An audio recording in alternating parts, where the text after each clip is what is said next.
Welcome to Influential Entrepreneurs, bringing you interviews with elite business leaders and experts, sharing tips and strategies for elevating your business to the next level. Here's your host, Mike Saunders. Hello and welcome to this episode of Influential Entrepreneurs. This is Mike Saunders, the Authority Positioning Coach.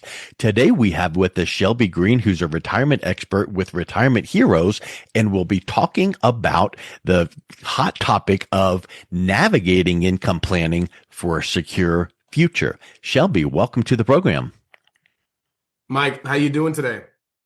Doing awesome. And I really like how this topic is navigating income planning, because I feel like so many times people think about, I need to plan for my retirement, but they think of a big lump sum, an amount of money. They don't think of it in the terms of income planning. So I really am excited to hear your perspectives on that. And before we dive in, give us a little bit of your background and story, and how did you get into the financial services industry? Yeah, well, Mike, you can imagine, maybe just like some other people out there who are listening, I grew up in a household where, my parents did their best to, kind of obviously put food on the table, keep a roof above our head, those kind of things. But overall, we didn't really have much money growing up. And so, when I went to college initially, I kind of had the idea, and I was like, you know what? I can't be that broke if I study finance. That was my logic. Yep. Makes sense. I ended up with a finance degree, and I actually ended up being real passionate about finance anyway. Working in it, I became even more passionate. And right around the time that I actually got into this industry, not long before that, my dad actually retired.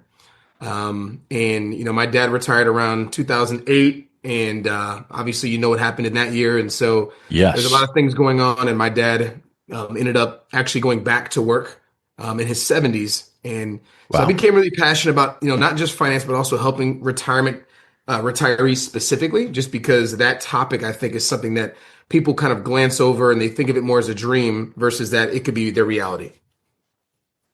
That's a really good point. And I think the thing that drove you is like, I felt it as a son and watching my dad, and I want to learn more. I want to have a good solid foundation. I want to help prevent other people from, having that strain. So, let's dive right into this topic here. How can that income plan, a comprehensive income plan, address the fear of running out of money in retirement? Because I feel like I've seen the research somewhere that, one of the biggest fears in life is speaking in public, and then a close second is running out of money in retirement. Yeah, what's funny is when I first really, really became passionate about the idea of income planning, I actually got the information from a book. The book was called Paychecks and Playchecks by Tom Hegman. Yeah. Tom Hegman. And phenomenal book. And it basically talks about the idea of, if you have a paycheck coming in, you might as well spend it if you know another one's coming in the next month. And this is the idea of actual income planning, is that if you have paychecks coming in, it doesn't really matter what's happening with the market, your lump sum, nothing like that. You know that you're going to have a paycheck the next month. So you can't run out of money if you consistently keep being fed dollars every single month. So I think that's the idea of, income planning, and you don't have to fear it if you know it's coming in, right? That's a really good point. And it's similar to the concept of, if you knew you had a certain amount of money that had guaranteed cash flow income coming in, and you're not having to touch the principal, you feel a little bit better spending the money because you're not dipping into the principal. Although, have you seen in some of the clients you work with, sometimes people actually do get a little bit touchy going, I know that, but I want to let it build up, and they need to allow themselves to have a little fun and live a little bit in the retirement years. Yeah, I think people should just go back to what they thought retirement would look like when they were in their 40s. I think whatever they imagine that to look like, whether it's, maybe volunteering on the weekends and, donating money to charity and doing a bunch of things like that they're passionate about, or if it was somebody who wanted to just sip pina coladas on the beach or go on a cruise every single month, whatever it is that the person saw, traveling the world, etc., I think we should go back there, back to that. I think that's kind of where everything really begins when it comes to retirement. If somebody has a lump sum of money, a lot of time is that they feel wealthier than they are because they're looking at a lot of cash at once. But then you have to figure out, well, how do I navigate this to not actually run out of it later down the road, knowing that you're going to be doing all these other things? And so, instead of people being afraid to spend money, which ends up being what happens if you don't have income and you just take it from a lump sum. I think if you know money's coming in and you can figure out, hey, what amount of money do I need to live on? Get that guaranteed coming in every single month, get the paycheck. Now you know you can spend it and you won't have anything to fear because there's literally no way you Yep. can run out of money.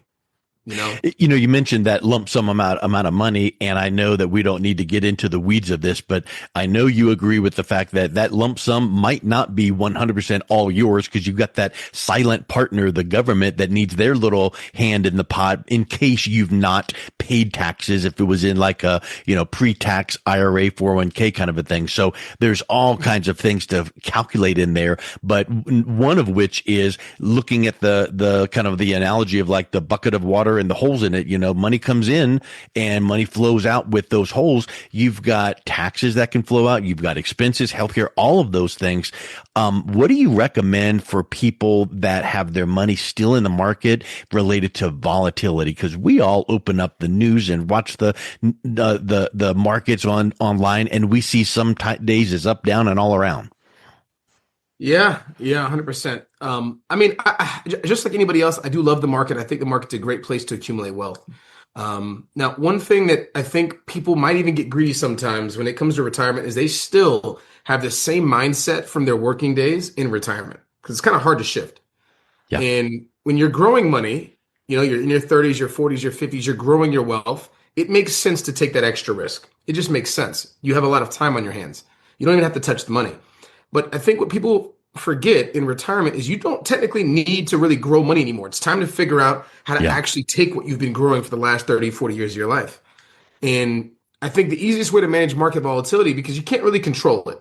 Yep. But what you can control is the other levers that you can take from when it comes to your dollars in retirement. So an example, if you have a paycheck coming in, if your income was, $5,000 a month, let's just say, and expenses are $3,000, well, you know that it doesn't really matter how aggressive you are in the market because your income goals are going to be covered no matter what.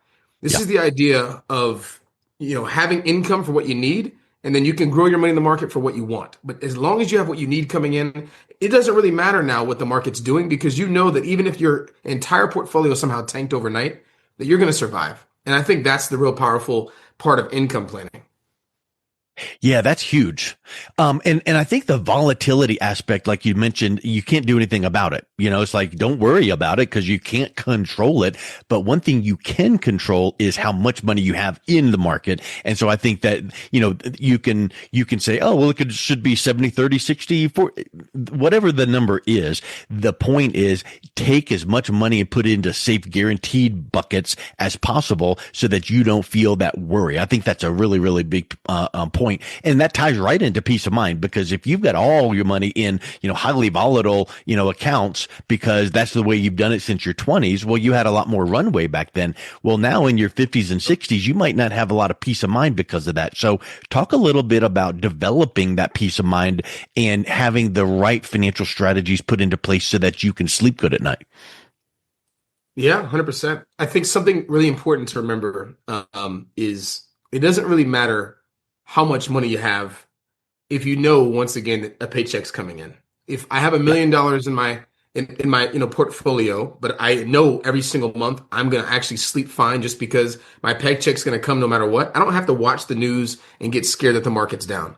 I don't have to worry about tariffs. I don't have to worry about political views. I don't have to worry about anything that's external outside of how do I spend this money the next month? What do I want to do with it? Because at the end of the day, I spent so much time building it. Why would I not want to spend it? I should enjoy the fruits of my labor. If I spent 30 years working on something, I want to now go ahead and utilize what I've been working on. And that's exactly what retirement is.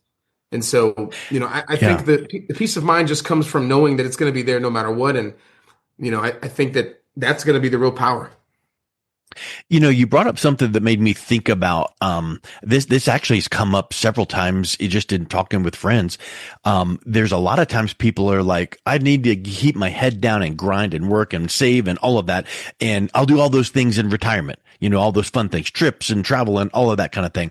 But there are some cases where people's health declined to the point where now you're in retirement, quote unquote, and you've got the money to use, but oops, my health is not allowing me. So there's that mix and balance, right? You've got to, feel like you don't want to spend it all up front, but you need to have a little balance, because what if you get to those years in your 60s and 70s and you're not as nimble and able to be moving around in traveling the world like you wish you could have?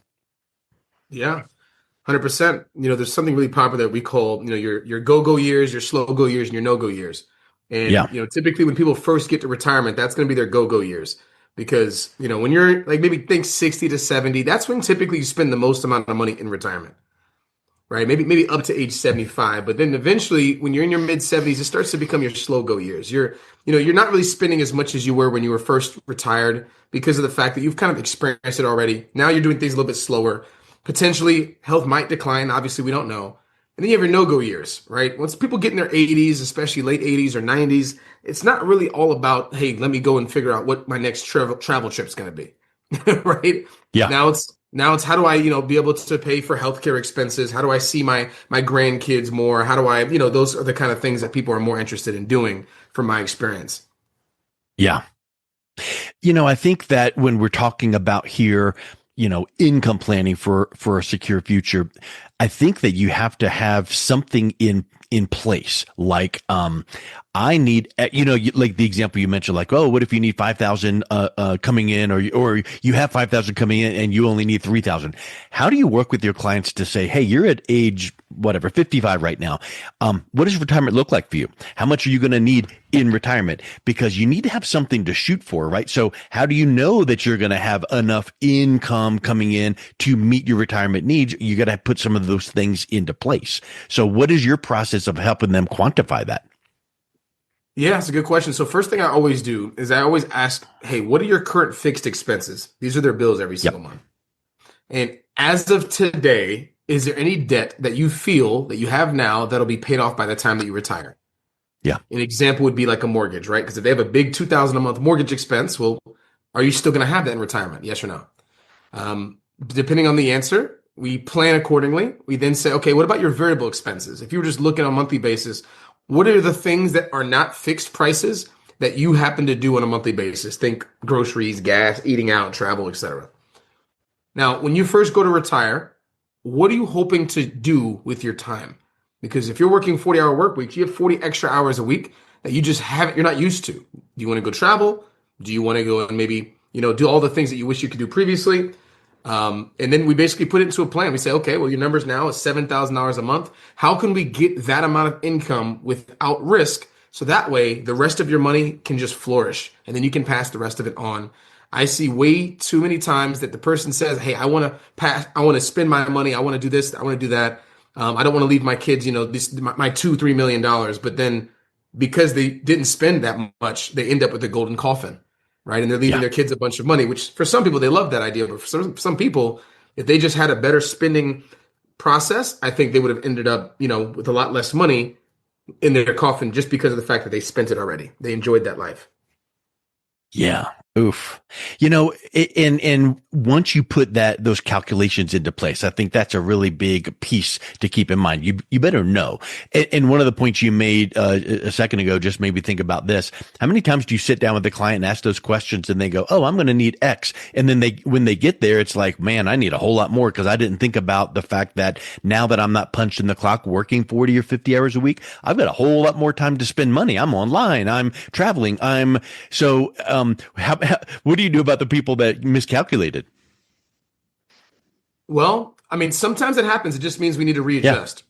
Yeah. I think when it comes to any sort of planning in the retirement space or financial space at all, I think life changes on a year-to-year basis sometimes, right? And so, I've had many clients, for example, that they'll come to me and they'll be married, and then maybe 4 years later they're divorced. And that's going to be a big change with their financial situation. We have to now readjust the entire plan. I have some that actually end up where they got fired. They planned on working to 65. At 63, they got laid off. And now they're like, well, I don't know if I want to find a new job and go through that whole process. And they kind of not necessarily forced, but they end up retiring early just because of the circumstances. Yeah. Or unexpected health comes out of nowhere. I actually just had a client a few months ago. We talked maybe 3 years back about a long-term care plan. They didn't want to do it at the time just because they didn't want to pay for it. But unfortunately, we're now having to actually completely change their financial plan because they actually need to go into an assisted living facility now. And their assisted living facility in their city is about $7,500 a month. So Wow. that's $7,500 more we have to somehow figure out planning with that we didn't have to plan with before. And so there's no way for us to be 100% sure, but our main goal is to always have backup plans and just make sure that, hey, no matter what happens, you're always going to be fine. And that's the goal when I do these plans is I Yeah. can give the recommendations. I rather give recommendations where you have a very low chance of failure, if at all, versus you have a higher chance of just making a little bit more money. Yep. I'm really focused on just making sure you can't fail, and then it's up to the person what do they want to implement out of the entire plan. So if you make that calculation and then you have to readjust, let's say, what are some of the ways to get more income in retirement? So, the standard ways, and then here's some other ways to consider. Do those look like? I think the standard ways typically are going to be like, your Social Security, maybe your pension at Mm-hmm. work. Those are kind of some givens. Outside of that, obviously, if you have any rental income or if you have something where, you have consistency coming in, then that's also going to be, your standard places to get money. Some unique things that I've seen, obviously, I mean, another standard thing though, just to mention real quick, is also people who are still working, obviously. Yeah. But some other ways to get income. I mean, I've seen plenty. I've seen sometimes that a home equity conversion mortgage makes sense, so they can use some of that equity while they're still living, especially if they don't Mm-hmm. have like a sentimental property that they're trying to leave to their kids. Right? That's something that sometimes people don't think about. Income annuities, that's something that has been exceptionally on the rise recently, just because in this rate environment, the rates are higher. When I Yep. first started in this industry, these rates were 3%. Now you can get 7, 8, 9, 10%, et cetera, and they're just significantly more impactful than they used to be. Right? And so this is all things that people don't think about. What about tax planning? If I save you $10,000, $20,000 in taxes, well, wouldn't that be more income in your pocket? Sure Yeah. would. And so sometimes people have to think outside of the box of just, I think the most common thing I hear in the retirement space is what's called the 4% rule. The Yeah. 4% rule basically says that whatever amount of money you have, you can withdraw 4% of it out of your portfolio without running out of money, right? Like that's the safe withdrawal rule. Yeah. Honestly, these days, 4% for most people isn't even enough to reach their goals. Yeah. And even if it is, what if you can get a higher amount of money out of what you already have? What if that number was 5, 6, 7%?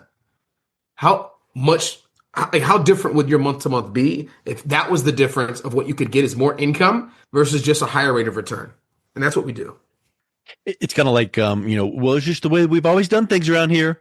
Well, the 4% rule might have worked whenever it was came up with decades ago. Well, now it might need to be dressed. And every single person has different needs. Someone might have zero debt, no mortgage, and the next person might still have a mortgage and a car loan. So everyone is different. So it kind of gets down to there is not one set of advice that some advisor can give a client and say, everyone should follow this, buy this, invest here. It just doesn't happen.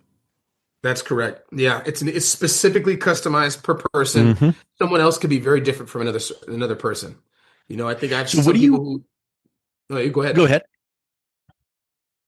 Well, I was just saying I've some clients who come to me and Social Security is like their prime source of their income, Yeah. and sometimes I have people who come to me and they have millions of dollars and they're like, hey, I just want to utilize this the most effectively.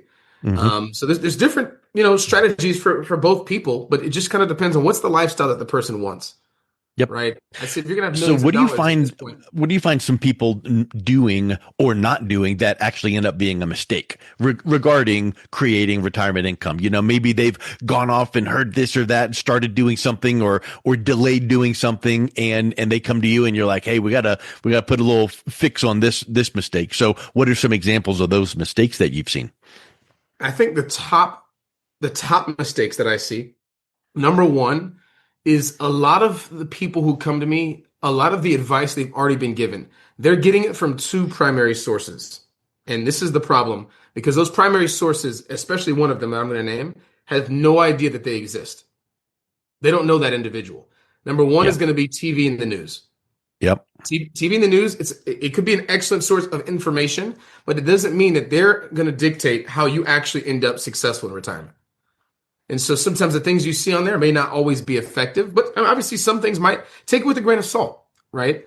A second one is a lot of people that come to me and they say, yeah, my friend's doing this, or I heard this from my friend, or I heard nightmares from everybody because people in retirement, they talk.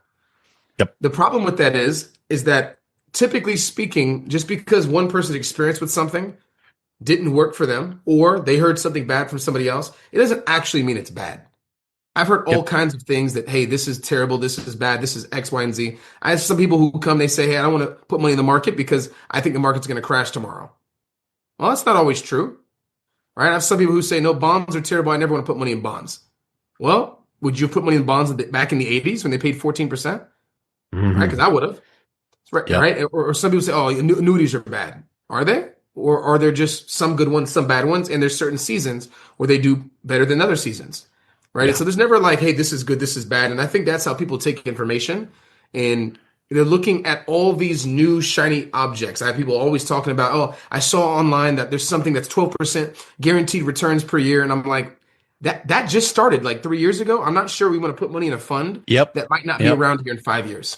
Like, yes, we have tried and true things that have been out for 100 years that we could do instead. How about that?